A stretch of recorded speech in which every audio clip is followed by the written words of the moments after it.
Here I have XGODY X15, and today I'm going to show you how to enable power saving mode on this device.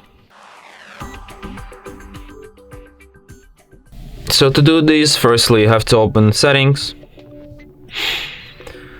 then go to the battery section, and here you have a battery saver. So you can switch it like this, and you can also change some of its settings here, so you can set it to turn on automatically when your battery is at 5% battery or at 15% battery. So yeah. And that's it. Thanks for watching. If you find this tutorial useful, don't forget to hit that like button and subscribe to our channel.